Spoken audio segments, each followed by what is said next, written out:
ਇਨਸਾਨ ਤੇ ਨਾ ਮਾੜਾ ਵਕਤ ਆ ਜਾਵੇ ਤੇ ਬੜੇ ਬੜੇ ਸਾਥ ਛੱਡ ਜਾਂਦੇ ਨੇ, ਆਪਣੇ ਬੇਗਾਨੇ ਹਰ ਇੱਕ ਬੰਦਾ ਪਿੱਛੇ ਹੋ ਜਾਂਦਾ ਹੈ।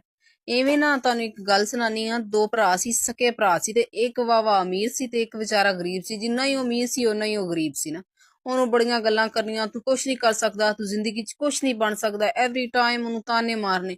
ਉਹ ਵਿਚਾਰਾ ਨਾ ਅੱਕ ਕੇ ਇੱਕ ਦਿਨ ਘਰੋਂ ਨਿਕਲ ਗਿਆ। ਉਹਨਾਂ ਦਾ ਲਾਨਤ ਭੇਜੋ ਇਹਨਾਂ ਤੇ, ਇਹਨਾਂ ਨੇ ਨਹੀਂ ਮੈਨੂੰ ਜੀਣ ਦੇਣਾ। ਜਦੋਂ ਘਰੇ ਨਿਕਲਦਾ ਨਾ ਤੇ ਜਾਂਦਾ ਦੂਰ ਦਰਾਜ਼ ਵੇਂਦਾ, ਇੱਕ ਜਗ੍ਹਾ ਤੇ ਨਾ ਮਕਾਨ ਪੈ ਰਿਹਾ ਹੁੰਦਾ, ਮਿਸਤਰੀ ਲੱਗੇ ਹੁੰਦੇ ਨੇ।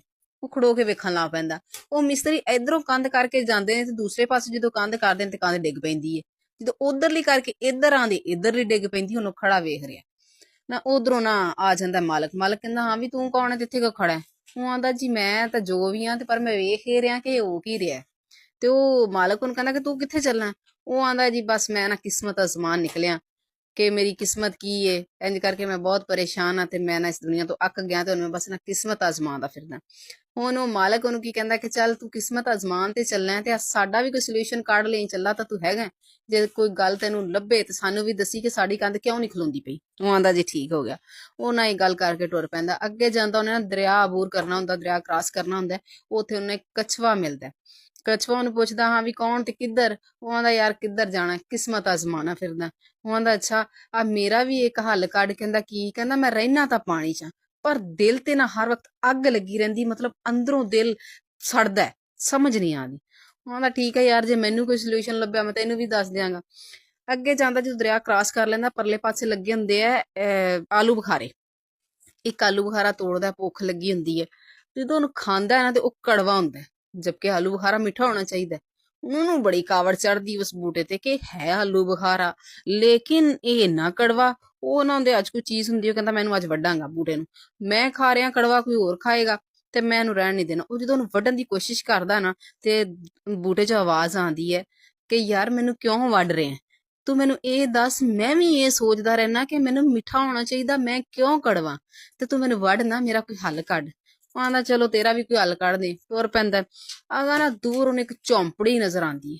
ਉਸ ਝੌਂਪੜੀ ਦੇ ਵਿੱਚ ਇੱਕ ਬੰਦਾ ਰਹਿੰਦਾ ਜਿਹੜਾ ਸਾਲ 'ਚ 6 ਮਹੀਨੇ ਸੌਂਦਾ ਹੈ ਤੇ 6 ਮਹੀਨੇ ਜਾਗਦਾ ਹੈ। ਹੁਣ ਉਹਦਾ ਉਹ ਦਿਨ ਚੱਲਦੇ ਪਏ ਸੀ ਜਦੋਂ ਸੁੱਤਾ ਹੁੰਦਾ ਹੈ। ਹੁਣ ਇਹ ਝੌਂਪੜੀ 'ਚ ਜਾਂਦਾ, ਜਦੋਂ ਜਾਂਦਾ ਤਾਂ ਉਹਦੀ ਅੱਖ ਖੁੱਲ ਜਾਂਦੀ। ਜ਼ਾਹਰੀ ਗੱਲ, ਇਹਦੇ ਪੈਰਾਂ ਦੀ ਆਹਟ ਜਾਂ ਇੱਕ ਇਨਸਾਨ ਕੋਲ ਜਾ ਕੇ ਬਹਿੰਦਾ ਤੇ ਪਤਾ ਲੱਗ ਜਾਂਦਾ।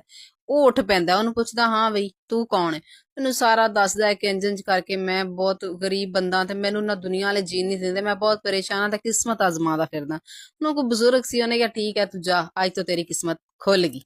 ਉਹ ਆਂਦਾ, ਠੀਕ ਹੋ ਗਿਆ। ਉਹ ਆਂਦਾ, ਯਾਰ ਇੱਕ ਹੋਰ ਮਸਲਾ ਹੈ ਕਿ ਮੈਨੂੰ ਨਾ ਐਵੇਂ ਕਰਕੇ ਇੱਕ ਬੂਟਾ ਜਿਹੜਾ ਹੈਗਾ ਉਹ ਉਹਦੇ ਤੇ ਕੜਵਾ ਫਲ ਲੱਗਦਾ ਹੈ। ਇੱਕ ਬੰਦਾ ਹੈ ਉਹ ਦੀਵਾਰ ਮਤਲਬ ਕਰਦਾ ਹੈ ਤੇ ਗਿਰ ਜਾਂਦੀ ਹੈ, ਤੇ ਇੱਕ ਕਛੂਆ ਹੈ ਉਹ ਕਹਿੰਦਾ ਕਿ ਮੈਂ ਪਾਣੀ 'ਚ ਰਹਿ ਕੇ ਵੀ ਮਤਲਬ ਅੰਦਰੋਂ ਸੜਦਾ ਹੈ। ਉਹ ਆਂਦਾ, ਜਿਹੜਾ ਬੂਟਾ ਹੈ ਨਾ ਉਹਦੇ ਥੱਲੇ ਨਾ ਕੋਈ ਖਜ਼ਾਨਾ ਹੈ, ਤੇ ਉਸ ਬੂਟੇ ਨੂੰ ਜਾ ਕੇ ਕਹਿ ਕੇ ਉਹ ਖਜ਼ਾਨਾ ਕੱਢ ਦੇਵੇ ਆਪਦੇ ਥੱਲੋਂ ਤੇ ਉਹਦਾ ਫਲ ਮਿੱਠਾ ਹੋ ਜਾਏਗਾ। ਤੇ ਜਿਹੜਾ ਕਛੂਆ ਹੈ ਉਹਨੂੰ ਕਹਿ ਕੇ ਅੱਲਾਹ ਪਾਕ ਨੇ ਤੈਨੂੰ ਇੰਨੀ ਦਨਾਈ ਦਿੱਤੀ ਹੈ, ਇੰਨਾ ਮਤਲਬ ਤੇਰਾ ਜ਼ਿਹਨ ਹੈ, ਤੇ ਤੂੰ ਇਹ ਲੋਕਾਂ 'ਚ ਵੰਡਣਾ, ਤਕਸੀਮ ਕਰ, ਲੋਕਾਂ ਨੂੰ ਕੋਈ ਅੱਛੀਆਂ ਗੱਲਾਂ ਦੱਸ, ਤੂੰ ਵੀ ਠੀਕ ਹੋ ਜਾਏਗਾ। ਤੇ ਜਿਹੜਾ ਤੀਜਾ ਬੰਦਾ ਹੈ ਨਾ, ਜਿਹਦੀ ਦੀਵਾਰ ਡਿੱਗ ਪੈਂਦੀ ਹੈ, ਉਹਦੀ ਬੇਟੀ ਵਿਆਹਣ ਵਾਲੀ ਬੈਠੀ ਜਵਾਨ, ਤੇ ਉਹ ਉਧਰ ਨਾ ਗੌਰ ਨਹੀਂ ਕਰਦਾ, ਆਪਦੇ ਕੰਮਾਂ 'ਚ ਹੀ ਉਲਝਿਆ ਹੋਇਆ। ਤੇ ਉਹਨੂੰ ਕਿ ਆਪਣੀ ਬੇਟੀ ਵਿਆਹ ਦੇ ਤੇ ਤੇਰੀਆਂ ਦੀਵਾਰਾਂ ਖੜਾਉਣ ਲੱਗ ਪੈਣਗੀਆਂ, ਨਹੀਂ ਤਾਂ ਤੇਰੀਆਂ ਨੀਆਂ ਕਮਜ਼ੋਰ ਹੀ ਰਹਿਣਗੀਆਂ, ਜਿੰਨੀਆਂ ਮਰਜ਼ੀ ਉਹ ਦੀਵਾਰਾਂ ਕਰ ਲੈ। ਉਹ ਵਾਪਸ ਆਂਦਾ, ਆ ਕੇ ਤੇ ਬੂਟੇ ਨੂੰ ਕਹਿੰਦਾ ਕਿ ਯਾਰ ਤੇਰਾ ਵੀ ਹੱਲ ਨਿਕਲ ਗਿਆ, ਤੇਰੇ ਥੱਲੇ ਖਜ਼ਾਨਾ ਹੈ ਤੇ ਤੂੰ ਨਾ ਇਹ ਕਢਵਾ ਦੇ ਤੇ ਤੇਰਾ ਫਲ ਮਿੱਠਾ ਹੋ ਜਾਏਗਾ। ਹੁਣ ਉਹ ਦਰਖਤ ਕਹਿੰਦਾ ਕਿ ਤੂੰ ਨਾ ਕੱਢਿਆ ਤੇ ਕਿਸੇ ਹੋਰ ਨੇ ਕੱਢ ਲੈਣਾ, ਤੋੜਨਾ ਤਾਂ ਹੈ ਹੀ ਮੈਨੂੰ ਕਿਸੇ ਨੇ, ਤੇ ਯਾਰ ਤੂੰ ਹੀ ਕੱਢ ਲੈ। ਹੁਣ ਇਹ ਹੁੰਦਾ ਨਾ, ਉਹਨੂੰ ਕੱਢ ਕੇ ਥੱਲੋਂ ਖਜ਼ਾਨਾ ਕੱਢ ਲੈਂਦਾ। ਉਹ ਗਠਲੀ ਭਰਦਾ, ਸਿਰ ਤੇ ਰੱਖਦਾ ਗਾ, ਟੁਰ ਪੈਂਦਾ। ਅਗਾਂ ਕਛੂਆ ਜਿਹੜਾ ਹੁੰਦਾ ਹੈ ਉਹ ਉਹਨੂੰ ਮਿਲ ਜਾਂਦਾ। ਕਛੂਏ ਨੂੰ ਕਹਿੰਦਾ ਕਿ ਯਾਰ ਮੈਂ